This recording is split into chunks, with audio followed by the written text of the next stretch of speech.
Eu sou Bernardo Fabres, professor do Departamento de Música da UFOP.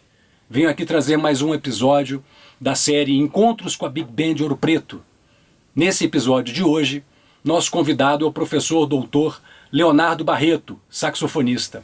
O professor Leonardo é doutor na linha de pesquisa Estudo das Práticas Musicais pela UFMG, é mestre em performance musical e bacharel em saxofone pela mesma instituição, onde foi orientado pelo saxofonista Dilson Florencio.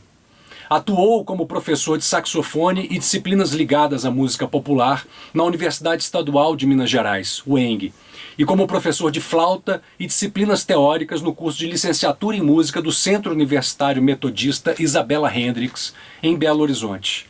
Atualmente é professor do Departamento de Música da Universidade Federal de São João del Rei, a UFSJ, e é coordenador do projeto de extensão Roda de Choro, do Departamento de Música da UFSJ, e fundador e coordenador da UFS Jazz Big Band desde 2015, também em seu ramo extensionista, iniciado em 2021. Atua como músico de estúdio e de palco, se apresentando e gravando ao lado de nomes como os de João Bosco, Elza Soares, Celso Adolfo, Gilvan de Oliveira, Serginho Silva, Trio Amaranto, Kleber Alves, Geraldo Viana, Anderson Viana e a Orquestra Sinfônica de Minas Gerais. Ministra cursos e workshops sobre música popular com ênfase em improvisação e choro através da Funarte e outras instituições culturais. Com vocês, Leonardo Barreto. Olá, galera da Bebop. Tudo bem com vocês? Bom, é um grande prazer estar aqui.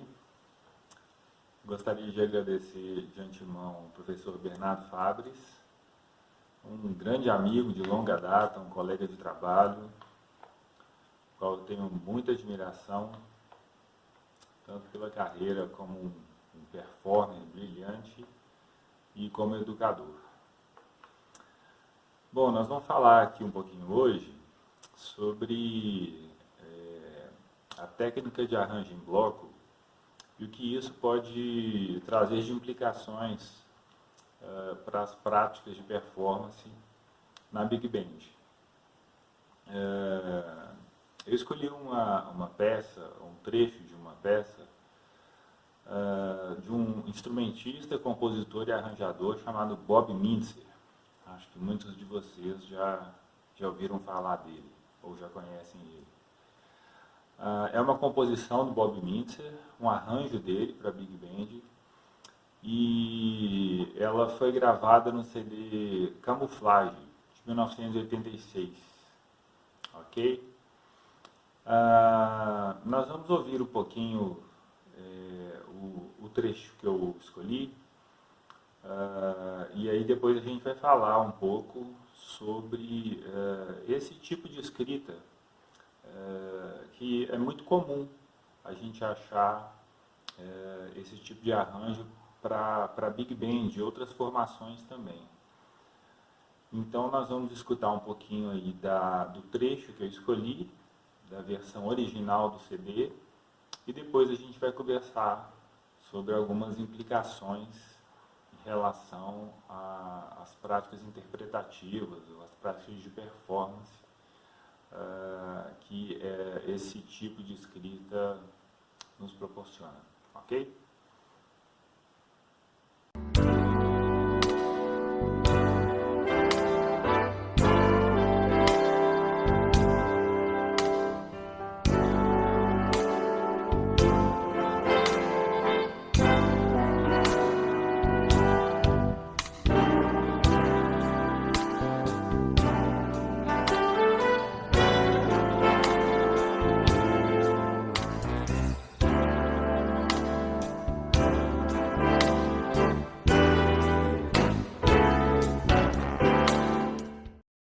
pessoal, então é uma belíssima composição e arranjo do Bob Mintzer para Big Band. É uma balada, uma música mais lenta, e eu escolhi uma música mais lenta, não foi por acaso, foi justamente porque eu quero explorar alguns aspectos mais para frente em relação ao que isso implica. Mas vocês puderam perceber que nesse trecho a Big Band inteira está em bloco. Não só um naipe está tocando em bloco, mas além dos naipes estarem tocando em bloco, a Big Band inteira também está em bloco. É um desafio muito grande. E qual que é a característica principal, né, dessa questão do arranjo em bloco? Os instrumentos todos, né, eles vão tocar a mesma rítmica da melodia. É claro que uma célula ou outra eles fazem, algum instrumento faz alguma coisa diferente, mas no todo, né, os instrumentos vão caminhando em bloco, né? E isso decorre o quê? Que além de uma melodia que está acontecendo aí, existe uma verticalização, né? Uma harmonia que está caminhando dentro dos naipes e, particularmente nessa sessão, entre a Big Band inteira. Então é um arranjo assim, muito bem elaborado, e a gente vai falar um pouquinho sobre ele e as implicações nos nossos estudos e na performance em si. Bom, pessoal, uma questão que eu queria frisar aqui é da necessidade do ensaio de naipe. Tá? É claro que o ensaio de naipe é necessário para qualquer tipo de arranjo, e ele vai adiantar muito a vida do maestro e a vida do grupo, porque quando a gente resolve as questões dentro do naipe e depois a gente junta com os outros naipes da Big Band, a gente consegue uma dinâmica de ensaio, né, muito mais efetiva. Mas principalmente em relação a essa escrita do arranjo em bloco, o naipe tem que estar muito atento e tem que combinar muitas questões ali, para que o naipe soe como um instrumento só, né, como um grande órgão tocado por uma pessoa só. E esse desafio é muito grande, porque a gente lida com pessoas diferentes, com concepções diferentes, e que estão trabalhando com materiais diferentes, né, com boquilhas diferentes, com bocais diferentes, instrumentos diferentes.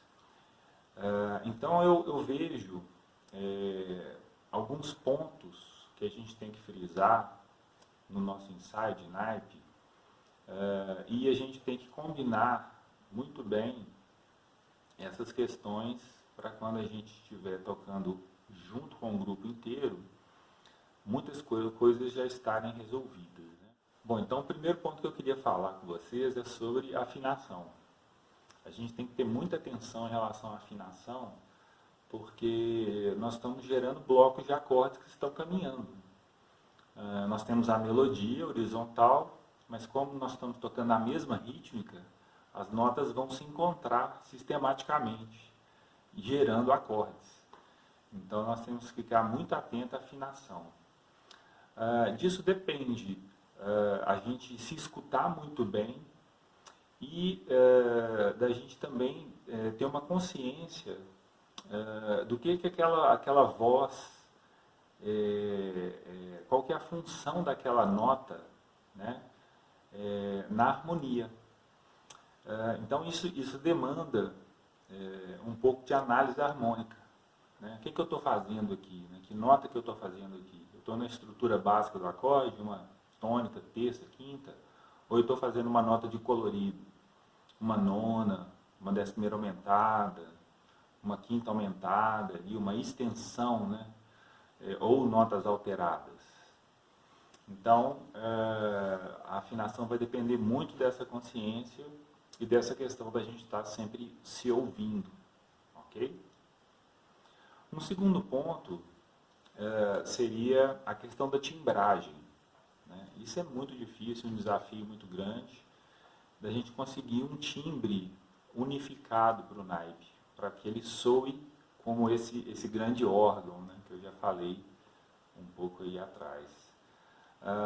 Então, é trabalhar a concepção de som mesmo com os materiais diferentes que a gente usa, cada um trabalhar uma concepção onde você consiga não projetar demais, não se esconder demais também. E disso vai depender assim, a adaptação de cada músico a seu material. E conseguir uma timbragem mais unificada para o naipe. E um outro aspecto, ou outros aspectos, né, que são realmente muito importantes, seria a questão interpretativa. O que, né, sugere aí alguns pontos, né, como articulação, acentuação e o fraseado. Isso tem que ser muito bem combinado com o grupo e muito bem entendido, né, de acordo com a forma da música ali. É claro que a acentuação, a articulação, disso tudo vai depender o gênero que você está tocando. Né? Você está tocando um frevo, você está articulando de um jeito diferente.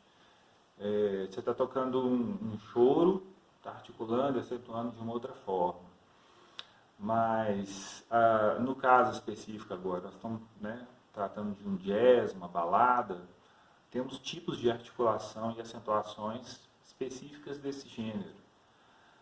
Mas mesmo assim, a forma de fazer essa articulação e essa acentuação, além da definição do fraseado, né, como que a nota vai morrer ali, como que nós vamos fechar as frases, se vamos fazer vibrato ou não. Né? O vibrato não é muito indicado para tocar em naipe, né? Melhor tocar um pouquinho mais reto, porque cada um vibra de uma forma diferente e isso pode soar como um choque, né? Então a gente tem que tomar cuidado com essa questão do vibrato, né? Mas então, pra vocês verem como que a parte interpretativa também é muito importante, a gente está de acordo para a gente poder soar junto.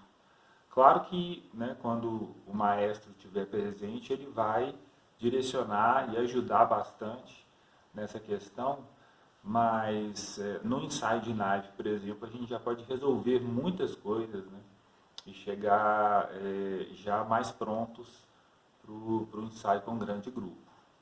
Bom, pessoal, eu vou usar aqui como exemplo o naipe de saxofones, porque é meu instrumento e eu fiz uma gravação aqui. Não reparem, uma gravação caseira, usei o áudio do computador mesmo, para poder exemplificar algumas questões e a gente poder fazer uma certa análise ali, né, tanto interpretativa quanto algumas coisas relativas aí à harmonia e algumas peculiaridades dessa escrita do Bob Mintzer, ok? Mas isso serve para todos os outros naipes, e a gente vai ouvir então a gravação que eu fiz com a partitura do naipe de saxofones, a grade, ok?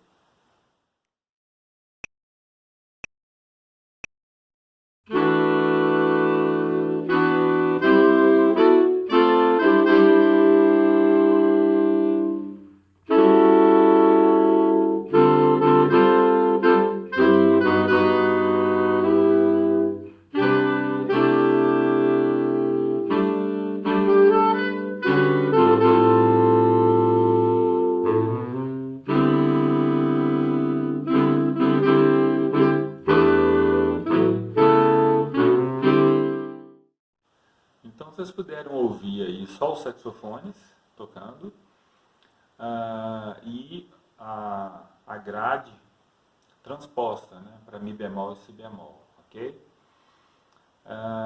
Vocês viram aí que mesmo tocando em bloco, a gente tem um líder, né, que na verdade aí é o o sax alto 1, onde ele está com a melodia, né, a parte mais aguda ali, e ele vai soar um pouquinho mais do que os outros instrumentos. Vocês podem perceber aí, eu não sei se vocês, né, conseguiram perceber, que o Bob Mintzer ele tem uma escrita muito singular, principalmente nessa peça. Ele trabalha muito com as notas de extensão, com as notas de colorido. Dependendo do estilo também, né, a gente vai usar para arranjar em bloco notas que fazem parte mais da estrutura básica do acorde, né, tônica, terça e quinta, por exemplo.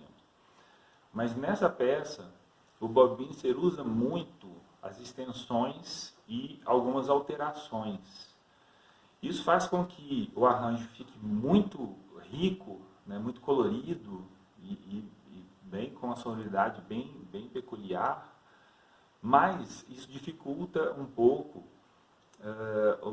esses parâmetros que eu falei, né, anteriormente, principalmente o parâmetro afinação. Então, por isso que é muito importante a gente entender o que aquela nota representa no bloco, né, em relação à harmonia, o que ela representa no acorde. Então nós vamos falar um pouquinho sobre isso agora. Bom, agora eu vou mostrar para vocês uma grade transposta para o tom de concerto, tá? Para os instrumentos em Dó. Por quê? Para a gente unificar a nossa linguagem. A gente vai fazer algumas análises harmônicas, né? Apontar algumas questões. Então, para a gente falar a mesma língua, eu transpus para o tom de concerto, para ficar mais fácil da gente entender, certo? Vocês podem perceber na partitura que tem várias notinhas coloridinhas, né? E eu colori os acordes lá também. O que eu quis fazer com isso? Eu quis mostrar para vocês, em relação a cada acorde, como que o Bob Mintzer trabalha com as extensões ou notas alteradas, né, ou alterações.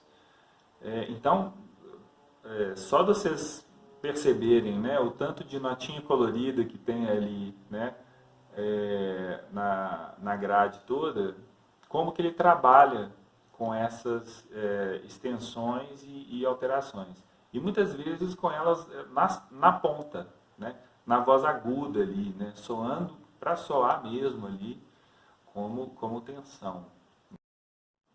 Então, galera, aí está a grade com aquelas notinhas coloridas que eu falei com vocês. Cada nota tá com a cor do acorde que lhe é correspondente, ok?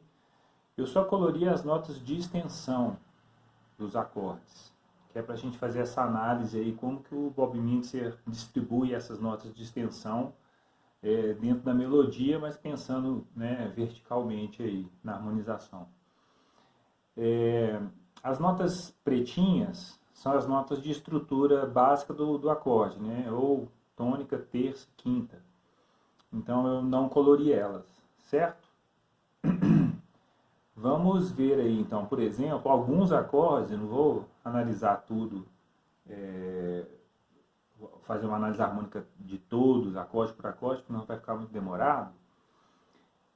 Mas a gente pode ver aí já, né, nesse primeiro acorde, o alto 2, né, fazendo uma sétima, tenor 2 uma nona, e o barítono uma 13ª, né, em cima daquele acorde de Sol maior com sétima e nona. Né? Então você já vê aí um colorido rolando. Né?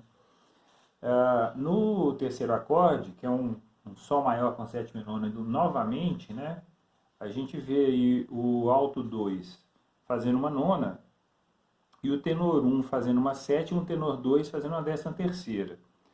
Interessante notar que essa sétima do tenor 1, junto com a 13ª do tenor 2, vão gerar um intervalo de segunda. Né? Então é um choque proposital aí que o Bob Mintzer coloca na ponta pode causar um certo estranhamento quando a gente for, por exemplo, ensaiar uma primeira vez. Pô, tem nota errada aí, né? Mas não tem, é isso mesmo. O efeito é esse que ele quis nesse momento, né?